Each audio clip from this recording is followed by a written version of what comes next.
Alors Jacques est de retour à Montréal. Il a été attaqué en pleine rue à Tananarive, dans l'île de Madagascar. On lui a volé son passeport avec tous ses visas, ses chèques de voyage et son carnet de vaccination. Dans les circonstances, compte tenu de ses nombreux retards et qu'il n'avait rien tourné depuis 2 semaines, nous lui avons demandé de rentrer à Montréal. La semaine prochaine, nous ferons le point avec Jacques, mais d'ici là, nous vous présentons l'émission telle quelle qui a été enregistrée quelques jours avant ces événements.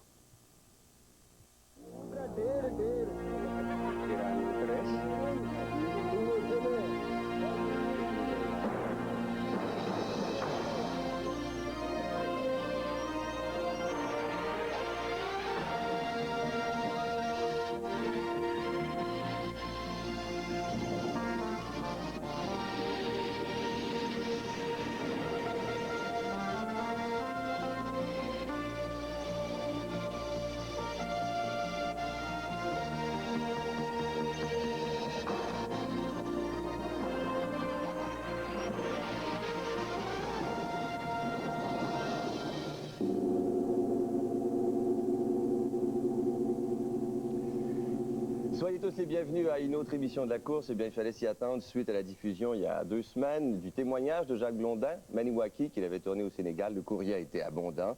Bon, les avis sont partagés. Il y en a plusieurs qui nous ont dit avoir été touchés par les propos de Jacques. Ils sont nombreux aussi à lui avoir écrit un petit mot. Mais je dois vous dire qu'il y a une majorité qui s'explique mal les pointages et les jugements, prétextant que ce témoignage n'a rien à voir avec l'essence même de la course qui est de présenter chaque semaine un reportage. Et le reproche qui revient le plus souvent, c'est qu'on trouve injuste le pointage par rapport au travail qui a été fait par les autres candidats cette semaine-là. Bon, cela dit, notre position à la course est la suivante. L'équipe de production n'intervient jamais dans le processus des points alloués. Les juges sont souverains et portent l'entière responsabilité de leur jugement. Le pointage est donc sans appel. Maintenant, il serait peut-être intéressant de se rappeler les critères de jugement. Il y a le traitement du sujet, la qualité de l'image et de la bande sonore, il y a le commentaire et l'appréciation personnelle des juges qui sont, cette semaine, Daniel Pinard, Christiane Charette et une fan de la course, chroniqueur de télévision bien connu, notre juge invité pour cette semaine, Louise Cousineau. Et on commence aujourd'hui avec Louis Perpignan-Huard. Il y a des endroits où on continue à vivre, à s'aimer, même si les temps sont difficiles, même si on n'a plus rien à manger. Cette semaine, c'est l'histoire d'un de ces lieux. Louis a quitté le Pacifique Sud, Tonga, pour se rendre jusqu'à Santiago, au Chili. Et c'est dans l'avion qui l'amenait de Tahiti à l'île de Pâques qu'il a vécu des moments pour le moins inquiétants. Pendant quelques secondes, l'avion a piqué du nez, mais dangereusement, très sérieusement.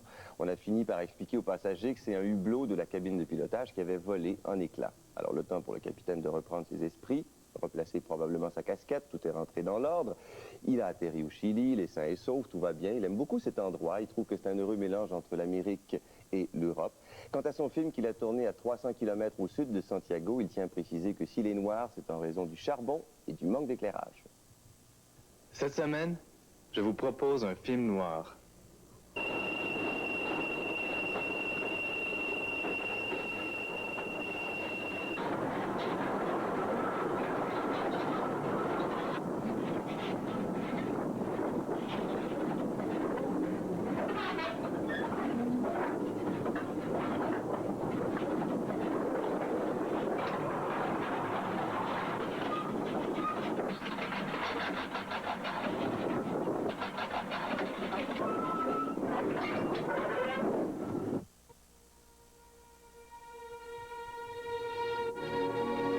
Petite fille, d'où viens-tu? À qui penses-tu? Est-ce à ton père travaillant au large, sous la mer? Est-ce à ton grand-père qu'on a renvoyé du jour au lendemain, sans pension, sans un sou pour vivre ses vieux jours? Heureusement, il a la force pour continuer, de creuser dans ta cour, dans la petite colline, une mine rudimentaire, mais suffisante pour en tirer ce qui le fait vivre.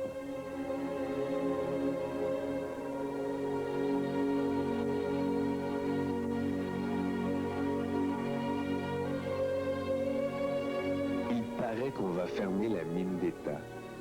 Le charbon est trop loin au large pour que l'exploitation soit rentable.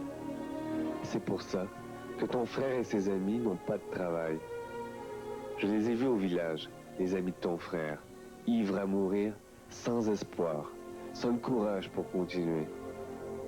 Ton frère, lui, ne s'est pas laissé abattre par ce coup de désespoir. Lui aussi, il a vu dans tes yeux, et au loin dans la mer, une lueur d'espoir. Je l'ai vu au bord de la mer, cueillant à l'aide d'un filet les débris de charbon venant des mines au large. Mais pour te dire vrai, le sort de ton village me semble tout noir, comme si on n'attendait que la mort pour le dernier coup de grâce. J'ai vu ta mère, suppliant le ministre que toi aussi tu méritais de vivre et de rêver.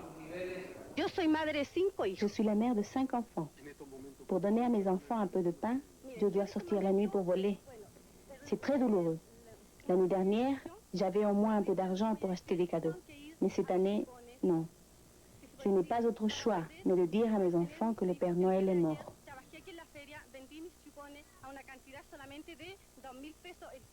J'aurais bien aimé te montrer ce ministre indifférent à l'appel de ta mère. Mais il a préféré ne pas te voir et se cacher derrière sa bande de pantin, ces militaires jouant sous la pluie l'hymne de ton pays. Cette musique n'a toujours été qu'une belle invitation à la mort. Au village, j'ai vu ces femmes implorant l'aide du bon Dieu. Eh bien, ma petite, j'ai bien peur que même là-haut, on soit sourd à leurs appels et tout à fait impuissant. Ton pays a réussi de se défaire de la dictature sans pouvoir briser les mailles de l'oppression écrasant ton village. Ma petite Maria, les habitants de ton village arrivent à peine à vivre. Il n'y a plus de travail dans les mines. Le gouvernement s'apprête à cesser définitivement l'exploitation. Et pourtant, ils restent ici, même s'ils sont condamnés à une vie de pauvreté. Ils continuent à creuser, à vivre au sein de cette misère qu'ils arrivent même à apprivoiser. Allez voir, je suis sûr que leur sang est noir charbon. Ces gens-là ne peuvent faire autrement que de creuser ces longs tunnels en espérant d'aboutir à ce minerai noir. Petite fille, d'où viens-tu? Du village ou de la mer? Dis-moi, où est ton père et ta mère? Dans ces maisons toutes grises, près de cette plage toute noire? Non, ce n'est pas possible que toi aussi tu viennes de cette vie de misère. Et si c'était vrai, alors tu n'as pas le droit d'être aussi belle. Oui, car tu es là, j'ai envie de vivre et d'aimer, au milieu de ce village malheureux, près de toi. Toi, lueur d'espoir, toi, la Esperanza Negra. Alors c'est notre habitude de commencer avec les commentaires du juge invité, allons-y. Quel beau film, quel poème, quel... C'est un hymne du désespoir. Est-ce ainsi que les hommes vivent, voilà. Ouais. Les femmes qu'on voit dos au mur comme si on était pour les fusiller. Et cet enfant blonde qui représente peut-être la pire injustice finalement, parce qu'on sait que dans un endroit pareil, on n'en sort jamais. Moi, j'ai la musique de Barber en arrière, vraiment. La claustrophobie dans les premières scènes. Moi qui est claustrophobe, je n'irai jamais, je ne sais pas combien de mètres sous la mer, non, non, non. Alors, oui, moi, je suis pour... J'ai l'impression qu'elle a aimé. Daniel. C'est une caméra extraordinaire. Je lui ai reproché quelquefois au cours de la saison sa caméra qui bouge trop. Cette fois-ci, elle était d'une retenue extraordinaire. Et malgré tout, il s'en servait admirablement bien, ces images tronquées. Il y a le texte était très, très beau. Malheureusement, il y a des problèmes d'élocution, mais je m'en contrefous. C'était très beau. Non, moi, non, j'ai trouvé ça émouvant. Il y a une atmosphère, il y a ce contenu, sa forme, là, si on veut. C'est parfait des deux côtés. Et cette petite fille qu'il utilise pour commencer, pour terminer son film, les gouttes qu'il laisse sur la lentille. C'est un film qui est vraiment émouvant. Ça nous a beaucoup touchés. C'est un très beau film. Oui, alors on lui donne combien dans votre cas? Moi, je lui donne 19. 19, Louise? 19. 19, 20, 58 pour la Esperanza Negra de Louis Perpignan-Huard. C'est un sujet qu'il a tourné à Lota, au Chili. Et 2 jours après qu'il eut quitté l'endroit, il y a un ministre du gouvernement qui était là pour faire de nouvelles offres aux gens de la place. Il a été attaqué à coups de couteau par un mineur en colère. Eh bien, on se retrouve dans un instant avec Marc Forgette qui est au Cambodge.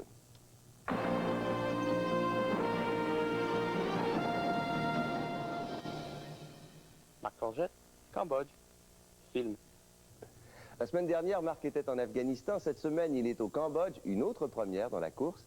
Et récemment, il y a un accord qui a été signé à Paris entre les différentes factions cambodgiennes, si bien que le pays commence à vivre un début de stabilité politique, mais c'est encore très complexe. C'est grâce à l'UNESCO qu'il a pu obtenir en 3 jours son visa pour Phnom Penh, la capitale. De là, il s'est rendu au temple d'Angkor, qui devrait prochainement faire partie du patrimoine mondial. Et ce qu'il faut savoir, c'est que Marc avait en sa possession La Voie royale. C'est un livre qu'André Malraux a écrit alors qu'il purgeait une peine d'emprisonnement d'1 an au Cambodge pour avoir volé des petites statues au temple d'Angkor. Je suis avec mon ami Chirou. Il fait du boudin.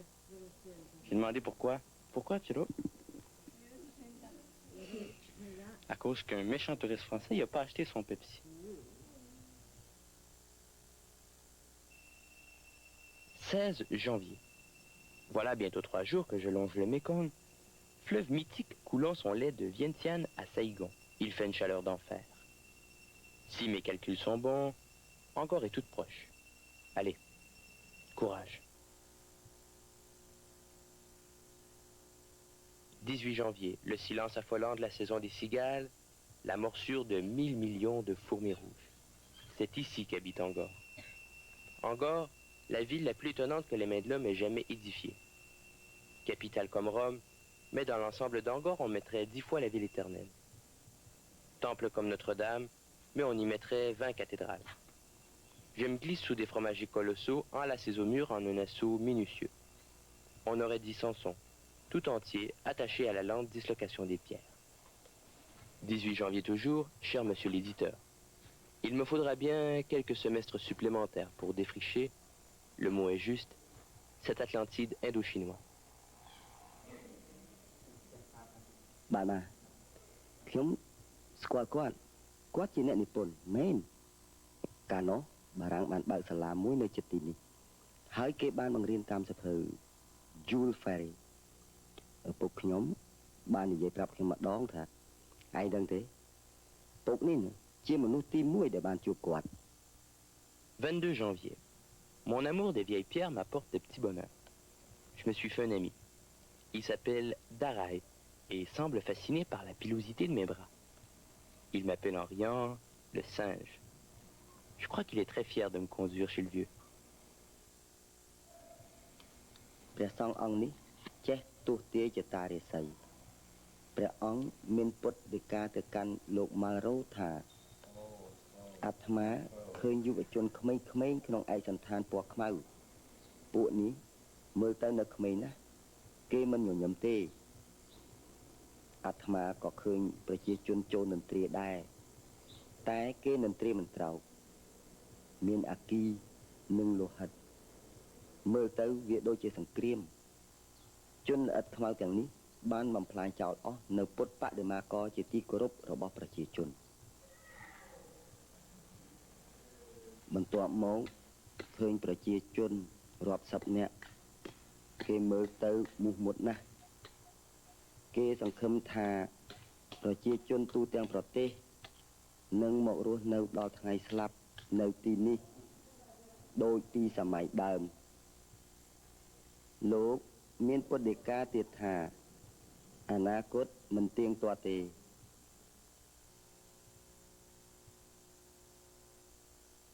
16 janvier. Voilà bien 3 jours que j'avance à petits pas, m'efforçant de ne pas nuire au travail d'un ami. «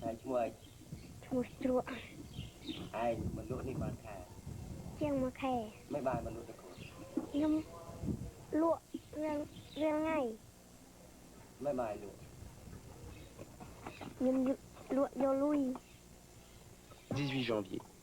Le sourire espiègle d'un bonhomme de 10 ans, des hordes de 1000 millions de touristes bien entiers. Je n'ai pas la berlue, je suis bien à Angkor. Depuis 3 mois, le symbole de l'identité khmer fait face à une nouvelle menace qui vaut bien des guerres, le tourisme de masse. Débarquant par quart entier, ce sont d'abord des Japonais. Ils se sentent un peu chez eux puisque des intérêts nippons ont acheté 98% des terrains de la province. 22 janvier, cher monsieur le directeur, j'avoue mon inquiétude quant au sort réservé aux Cambodgiens dans cette histoire. On me rassure. Ça ne changera rien. C'est un peuple de paysans, pas des hommes d'affaires. Bon, d'accord. Je suggère quand même à Chirok d'acheter une plus grande glacière. et de garder courage. Des Pepsi, il en vendra bien d'autres. L'humour et l'intelligence, hein? Ouais. C'est un bijou. C'est un film admirablement bien construit. Ce tour de force de réussir à passer par Malraux et d'avoir cet humour en même temps, aucune prétention, des citations qui vous sautent au visage et à l'oreille et qui vous retiennent. Cet enfant tout à fait charmant, des images merveilleuses. Aucun tombe réalisateur, c'est extraordinaire. Est-ce qu'on aura un autre vin de la part de notre ami aujourd'hui? Non, c'est un film remarquable. Son image des fourmis, de faire parler le petit garçon, l'humour, la beauté des images en noir et blanc, l'histoire qu'il nous raconte, les références culturelles, les touristes japonais inquiétants. Et puis, il dit des choses très graves avec le conte d'enfants, les dessins qui sont faits, en même temps avec une légèreté, sans devenir mélodramatique. C'est brillant, c'est magnifique, ce film-là. Est-ce que vous êtes d'accord, Fréchette? Ah ouais. Eh bien encore. Moi, j'ai 2 bols autour de moi. Donc, moi aussi.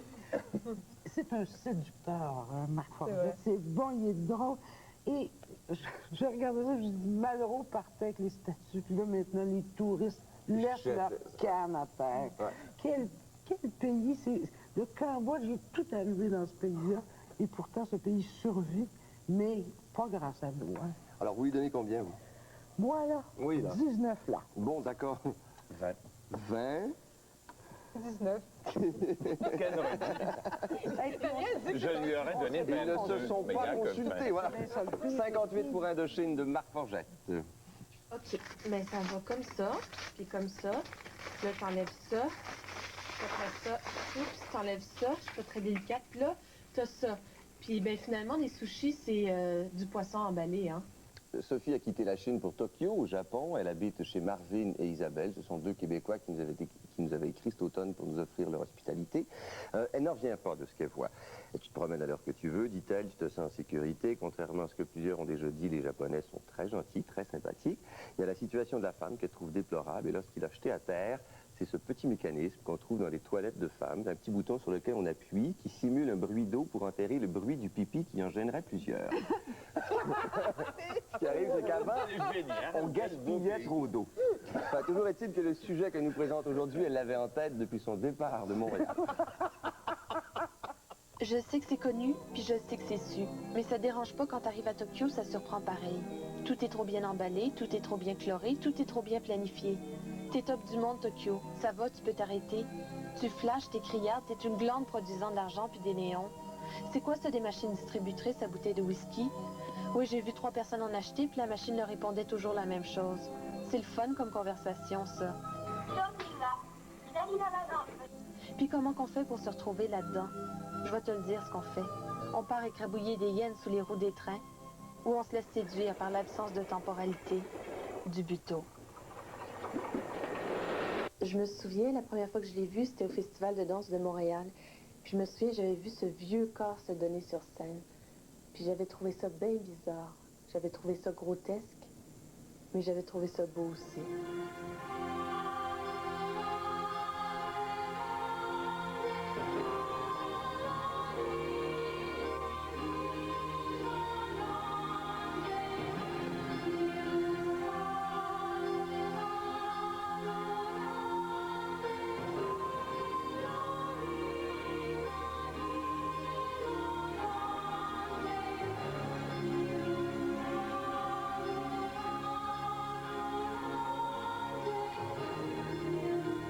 Tenter de capter le buto, c'est tenter de percevoir l'imperceptible.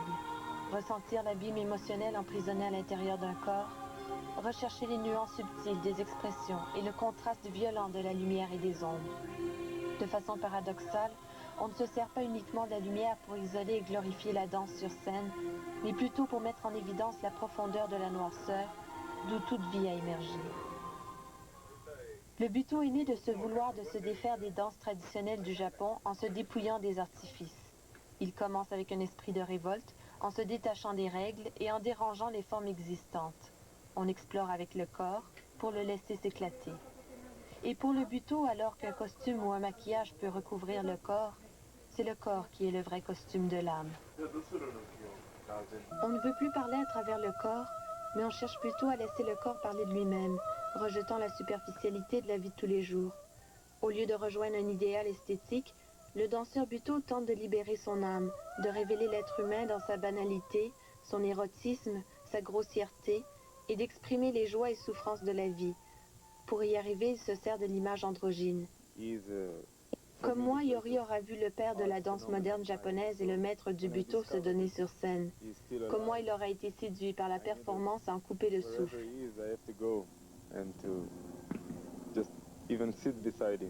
Et comme plusieurs, il sera venu étudier aux côtés du maître, tel un disciple, pour tenter de capter l'intensité du Buto. Le maître, c'est Kazuo Ono. Il a 85 ans, ce qui ne l'empêche pas d'exécuter son art. Au contraire, son aspect physique dramatise ses mises en scène et rappelle constamment l'éphémérité de la vie. Il faut se taire en l'approchant. De toute façon, on ne peut pas faire autrement, car il fait peur. Il fait peur comme celui qui semble contenir en lui toute la sagesse d'une existence. Et si l'on n'est pas trop abrupt, et si on laisse le temps placer les choses, il se retournera, conscient du respect qu'on lui accorde, et parlera de son art, expliquant que si l'on décidait intellectuellement ce qu'on voulait danser, la danse serait morte. Il faut partir d'une expérience de vie qu'on porte dans le cœur et la laisser prendre forme. Tout comme Kazuo Ono se sera longtemps nourri de son amour pour une danseuse flamenco qu'on appelait la Argentina. Et si l'on est encore un peu patient, dans le fond de cette grange qui est son studio de création, le maître vous offrira une représentation personnelle. Et alors on comprendra que le Buto est plus qu'une simple façon de s'exprimer, c'est l'art de vivre intensément.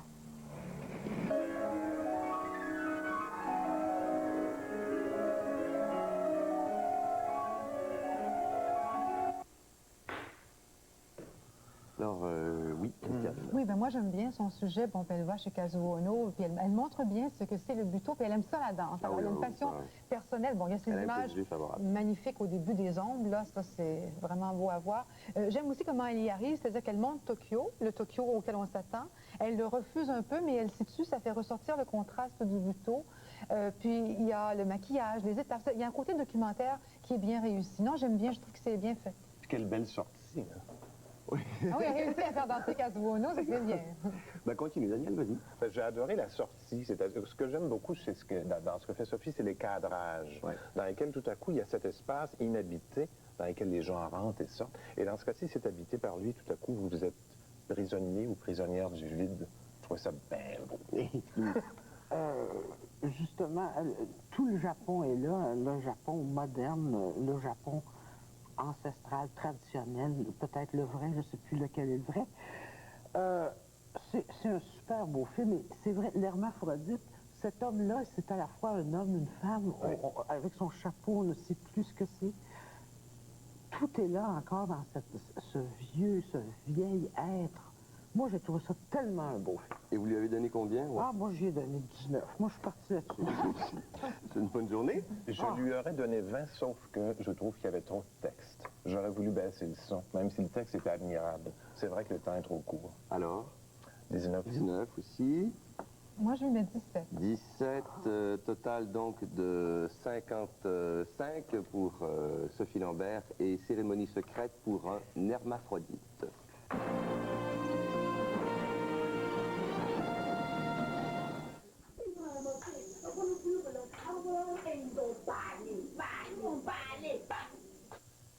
Alors de l'Égypte, Sophia est descendue vers l'Afrique équatoriale, au Cameroun, un pays de 12 millions d'habitants.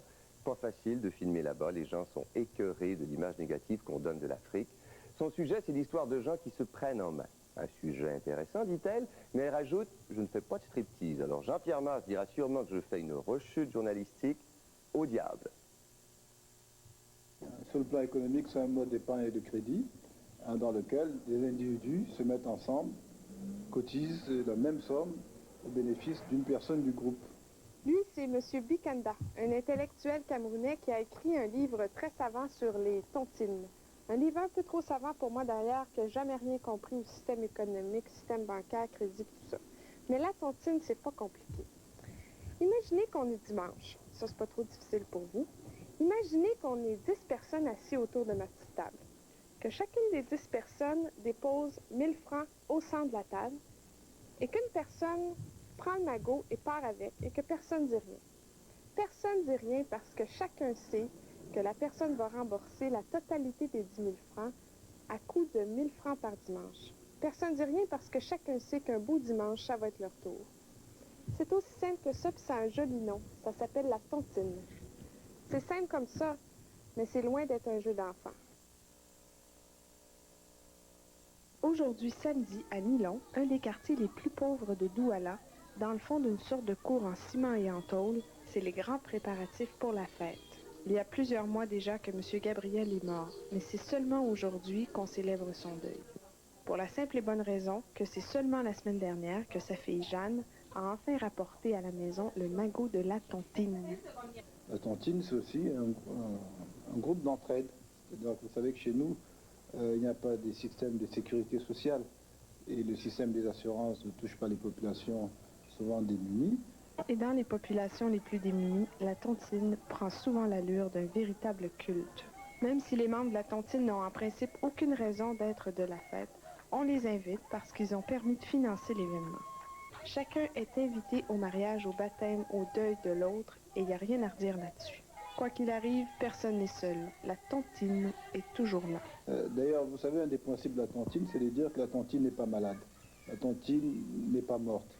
La tontine n'a pas eu un empêchement. Alors dimanche après-midi, malgré la fête de la veille, tout le monde est à l'heure pour remettre sa cotisation. Et si jamais quelqu'un refuse de cotiser, vous allez peut-être sourire, il meurt. C'est-à-dire que vous êtes obligé de payer une fois que vous êtes engagé dans une tontine et vous n'avez absolument aucune excuse. Le père, elle dit qu'elle a donné l'argent à un père là qui connaît ici. Le père dit qu'il est venu, s'est mis en route. Une adhérente est sortie. Il a donc pris l'argent donné à cette fille-là. La fille n'a pas cotisé. C'est ce qu'on lui a donc dit de venir. Il dit que s'il voit la fille, il saura la fille. En général, on remarque que les gens qui ont triché avec une tontine soit meurent des suites d'une courte maladie, comme on dit ici, soit disparaissent, soit deviennent ce qu'on appelle des morts sociaux. Par morts sociaux, c'est-à-dire que partout où ils vont, la société les rejette en disant qu'ils ont été tricheurs. Ils n'ont pas respecté la parole donnée. Ce qui n'est pas le cas quand vous trichez avec la banque. Quand vous trichez avec la banque, on dit que vous êtes quelqu'un d'intelligent. Donc c'est pour vous dire que la banque est vraiment un système désincarné par rapport à la mentalité. c'est vraiment une question de mentalité parce que moi, il faudrait qu'on me paie cher pour que je joigne un groupe dans lequel on se fait couper la tête si on a le malheur d'avoir un petit écart de conduite. Un groupe qui se mêle de toutes vos affaires et celles de votre famille avec, qui vous condamne à la moindre bévue, qui vous demande des comptes, qui sait tout, voit tout, contrôle tout. Elles ont dit qu'elles vont voyager. Qu'elles vont voyager. À qui? Oui, c'est vraiment une question de mentalité parce que même les riches Camerounais, ceux qui ont toutes les garanties nécessaires pour demander crédit aux banques, font partie des tontines. On a même découvert que dans les PME, un tiers des financements des PME est dû grâce aux tontines. Donc vous voyez que ça stimule l'économie et vraiment celui qui voudra arrêter les tontines prend un risque qu'il ne pourra pas assumer.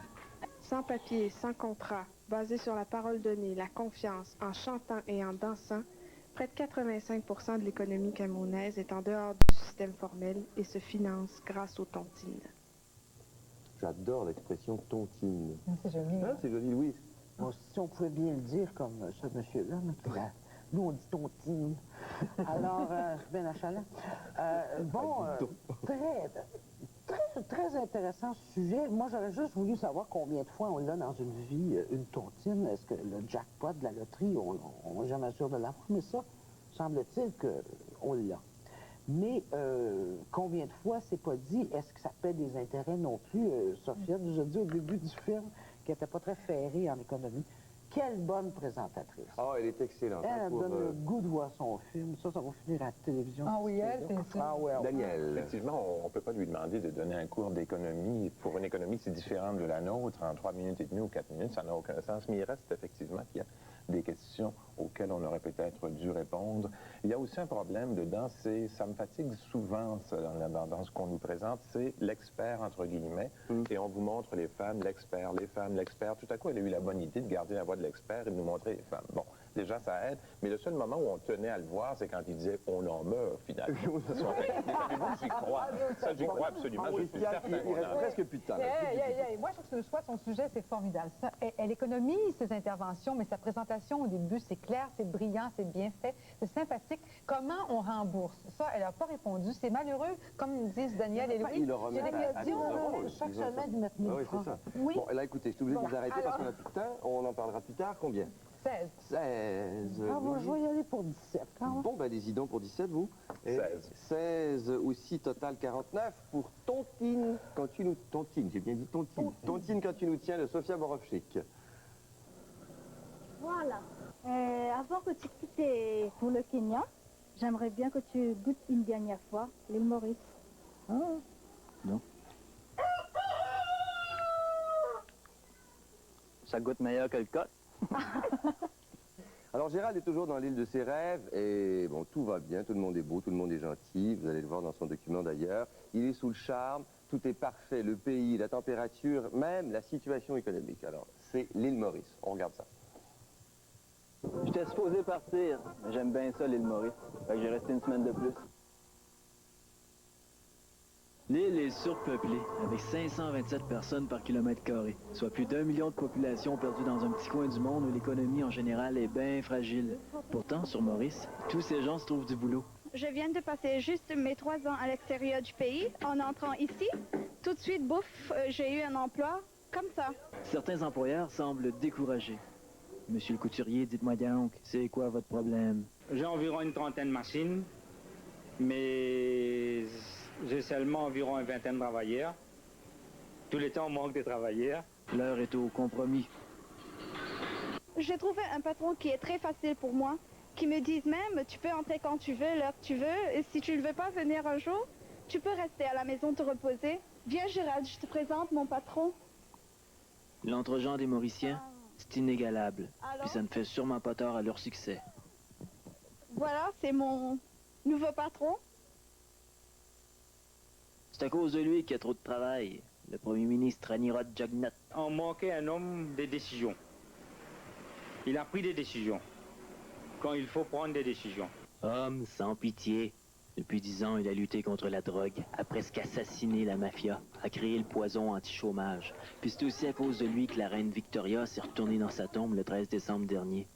L'île est devenue une république, totalement indépendante de l'Angleterre. À travers l'île, on appelle les lions du développement. Ces lionceaux ont appris à laisser leurs traces un peu partout, en ouvrant des sentiers pour la population. C'est-à-dire le gouvernement a adopté la politique d'encourager les gens à se débrouiller par eux-mêmes. Nous avons la culture de la canne à sucre. C'est l'épine dorsale de l'économie mauricienne. Donc on peut dire qu'à 90%, nous dépendons du sucre. Mais nous avons aussi 2 autres secteurs, le tourisme et aussi la zone franche. Alors le tourisme permet l'entrée des devises et nous avons aussi la zone franche qui permet les exportations. C'est un textile qui a lancé. Et c'est ça qui permet que beaucoup de personnes travaillent chez elles-mêmes. Ce sont des petites usines qui travaillent, disons, dans une région donnée, dans un lieu donné pour aider un peu l'économie en général. Les gens parlent plusieurs langues. Anglais, français, il y a des Chinois aussi, ils parlent des langues chinoises. Vous voyez là, les investisseurs sont intéressés. Il y en a tant d'emplois ici qu'on cherche beaucoup des employés à trouver et on n'arrive pas à trouver. Puis on a le choix de choisir aussi. Ah, que ça semble embarrassant, hein? On est même prêt à accueillir des boat people remplis d'Américains. Mais pour nous, les petits, c'est un peu difficile. Mais les grosses entreprises ont déjà importé des travailleurs. Nous encourageons l'importation de la main-d'œuvre qui est spécialisée. Mais la priorité ici consiste à s'assurer que tout le monde, sans exception, ait un emploi. Un certain pourcentage, c'est 3% des employés des firmes privées doivent être des handicapés. Je peux vous dire 90% des handicapés, il y a des emplois.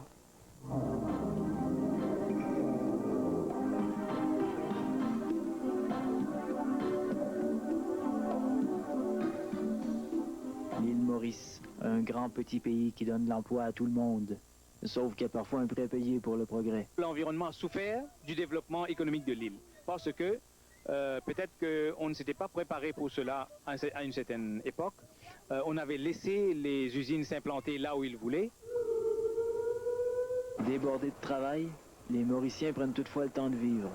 Parfois même plus que leurs visiteurs. Attends, savez-vous marier qu'un journaliste canadien surtout? Puisque j'avais les gars les temps. Toujours y occupé que ce travail. À l'envers du monde, c'est le monde à l'envers. C'est presque trop parfait, hein?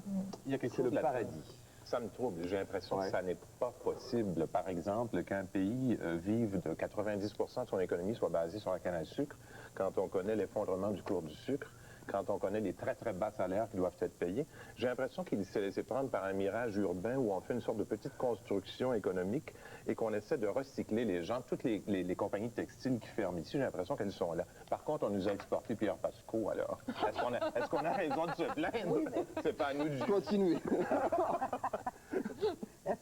C'est à qui, là? Bon, Gustave, allez-y. Parce que je me demande si Pierre Pasco va y retourner, ça va tellement bien. Moi, ce que je comprends... On ne sait pas combien ça paye, les salaires, hein? Il n'y a pas de vie. Ça, justement. Les enfants, vous jugez du temps.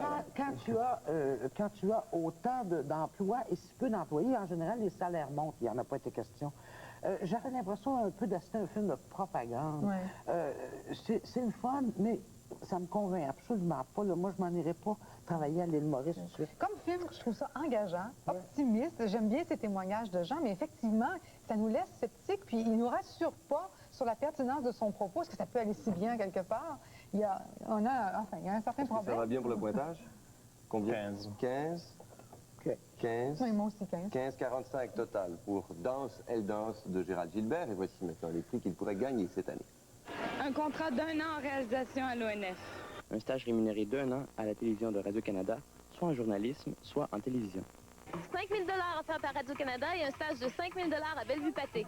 Le prix de l'ACDI d'une valeur de 3 000 Prix du CRDI d'une valeur de 3 000 Prix de l'UNESCO d'une valeur de 3 000 Prix conjoint du CIAS et de l'Université de Moncton d'une valeur de 3 000 Prix du public du Journal La Presse d'une valeur de 2 000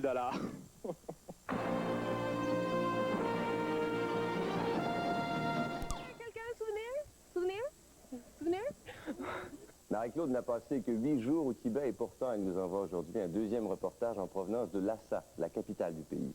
Au téléphone, elle nous a dit qu'elle avait l'impression d'être une machine à filmer. Et les conditions ne sont pas simples. On l'a vu la semaine dernière, il y a toujours 2 guides qui l'accompagnent et la présence de l'armée chinoise, mais comme elle est plutôt tenace, la voici non seulement du bout du monde, mais du toit du monde.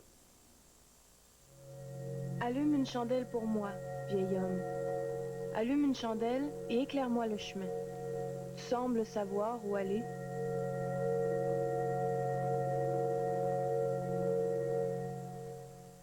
Bouddha. Répéter un nom, répéter son nom, le répéter 100 fois pour la foi, 100 fois sans en oublier, 8 fois de plus pour en être certain. Répéter les mots et répéter les gestes, les mots s'enfilent et la signification s'effile. Ils viennent souvent de loin. Des petits villages qui parsèment le Tibet, unis par la même foi et le même désir de se retrouver dans les endroits les plus sacrés de Lhasa. Ils ont peu de choses, mais ils l'offrent. C'est peu à payer pour savoir. Ils ont peu de choses, mais ils offrent des lampes, de l'argent, du beurre de yak pour alimenter les chandelles qui ne doivent jamais s'éteindre. Le chemin est toujours éclairé. Comme les planètes qui tournent autour du soleil, les pèlerins vont marcher en faisant des cercles pieux autour des monastères. Plus grand est le cercle, et plus souvent il est accompli, plus le pèlerin gagne des mérites. Plus il a de mérites, meilleure sera sa prochaine réincarnation. Alors on tourne la roue pour faire défiler les prières qui sont à l'intérieur, on les récite et on tourne. Au Tibet, on s'accroupit pour mieux s'élever.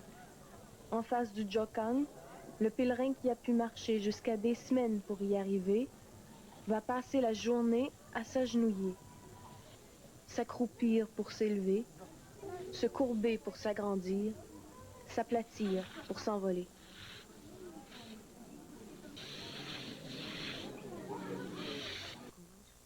Les enfants viennent souvent de loin, emmenés au monastère par leurs parents qui veulent l'honneur d'avoir un fils lama, ou encore les enfants viennent par eux-mêmes. Les gestes qu'ils apprennent ici vont leur durer toute une vie. L'enfance va passer, mais les gestes vont rester. Les gestes et les mots qui sont répétés. Ce sont eux qui vont faire le lien, pas seulement entre les passages d'une vie, mais entre les passages de plusieurs vies, jusqu'au nirvana.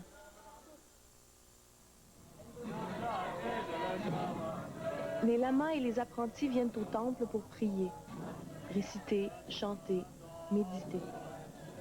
Répétition ponctuée par des battements de tambours répétés. La salle bourdonne des prières murmurées. En buvant le thé de beurre de yak et en méditant, l'enfance va passer. 6 heures de prière chaque jour, c'est assez pour apprendre tous les écrits par cœur et pouvoir construire sa route vers le nirvana et la pavée de ses murmures. Le chemin est beaucoup plus facile quand il est pavé des vies, des réincarnations à l'avance, par les mêmes mots, les mêmes gestes, la même dévotion. Il n'a plus besoin de regarder pour reconnaître son chemin, il le voit en fermant les yeux. La lumière est absorbée, une veilleuse dans l'âme. Les mots sont comme du papier sablé, qui polit l'âme et fait resplendir la foi. Mais ça use les mots. Ils deviennent usés, écorchés, vidés. Je ne peux pas lire ce qu'il y a dans ces livres. Je les regarde et je n'y vois que des signes et des dessins. De l'encre sur du papier, dans un éclairage clair-obscur. Je regarde les gens et je ne peux pas lire leur foi. Je n'y vois que les lèvres qui tremblent et leur air absent. Que ce soit les petits moines ou les petits pèlerins, ils vont tous répéter les mêmes mots et les mêmes gestes que les générations qui les ont précédés. Ils viennent de loin, mais ils savent où ils vont. Que reste-t-il après une vie de répétition? Il reste une route pavée, une foi polie, des mots usés et la certitude d'avoir suivi le bon chemin. Christiane, à toi Non, moi, l'honneur. je suis impressionnée comment elle travaille bien, comment elle est efficace. Elle exploite au maximum tout ce qui est là. Les visages sont intéressants.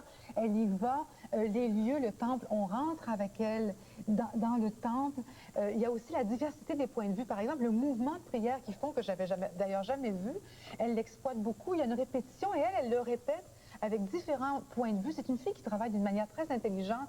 Malheureusement, sa narration m'ennuie un peu. Ah bon? C'est un petit mais. Un petit mais, un petit. Ah, moi, j'ai pas beaucoup de mais. Quelle belle journée! Quel beau film! En tout cas, moi les phrases, comme les mots sont comme du papier sablé qui font briller la foi. Ouais. Non, non, non. Moi, je suis loin dans ce film-là. J'aime ce dépaysement total. Quand elle me parle de la certitude, ils ont la certitude. C'est tellement loin de ce qu'on dit, nous autres, là. Ah ben là, chapeau. Alors, Daniel, moi, j'ai beaucoup aimé l'humilité du jeu dans ce cas-là. Si je lui avais fait un reproche cette année, ça aurait été d'être un peu trop journaliste, entre guillemets, et de ne pas assez plonger. On peut dire « je » humblement. Et quand elle dit « je ne vois rien, je ne comprends pas », mais qu'elle comprend tout, et qu'elle vous laisse cet envoûtement sur ce que c'est que la religion, c'est de traverser le temps, de porter ses ancêtres et d'être porté par eux. Ce film est admirable. Alors, combien, Daniel? 20, bien sûr. Que voulez-vous que je lui fasse 3 fois aujourd'hui?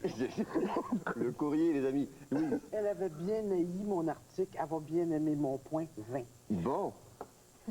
18. 18. 58 pour Lumière et Clair-Obscur de Marie-Claude Harvey.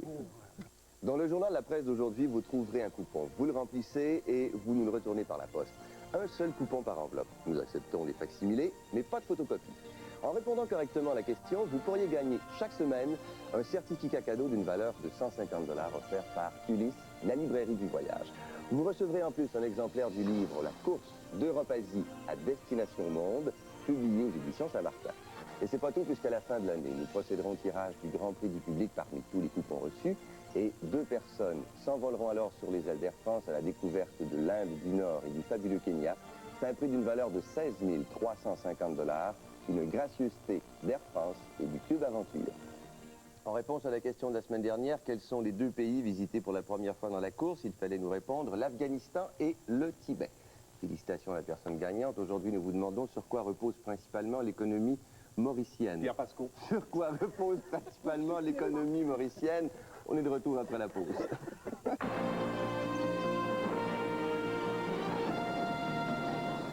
Negra tournée au Chili.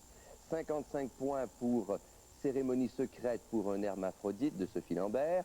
Ensuite, on se retrouve à 49 points, Sofia Borovchik, Tontine quand tu nous tiens. Et finalement, 45 points pour Danse, elle danse de Gérald Gilbert. Au classement général, il n'y a pas vraiment de changement. C'est toujours aussi serré entre les trois premières positions. Sophie est toujours première, suivie ex aequo avec Marc Forgette et Marie-Claude Harvey. Quatrième position, Jennifer Aline. Cinquième, Sofia Borovchik. Sixième, Louis Perpignan-Huard. Et quand vous regardez les moyennes, vous voyez que c'est assez serré. Septième, Jacques Blondin. Huitième, Gérald Gilbert. Du côté des relâches, Jennifer Aline remercie ses amis qui lui ont envoyé une cassette pour le Nouvel An. Et on regarde ce qu'elle nous a fait parvenir. Pierre, je sais pas ce qui se passe. Je suis à 6000 km de chez nous. Puis je fais du babysitting. Puis ses parents y arrivent pas. Puis je capote parce que j'ai un avion dans 45 minutes pour le Cameroun. C'est ça que vous appelez une relâche?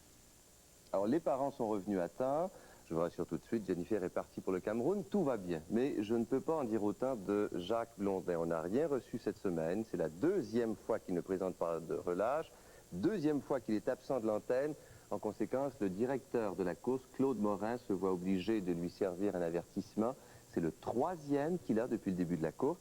Le règlement stipule qu'un troisième avertissement est un sérieux motif d'élimination. Jacques n'a plus de marge de manœuvre.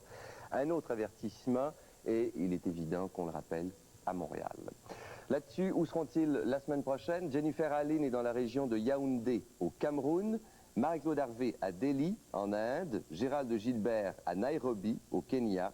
Sophie Lambert est à Brisbane, en Australie. Louis Perpignan-Huard à Santiago, au Chili. Là-dessus, je vous dirais que c'est maintenant confirmé. L'émission La Course Destination Monde revient la saison prochaine. Bravo, bravo. Un scoop pour Madame Cousineau.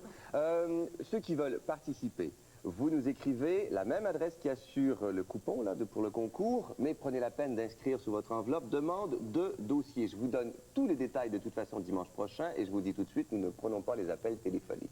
Merci d'avoir été là. Au revoir, à la semaine prochaine.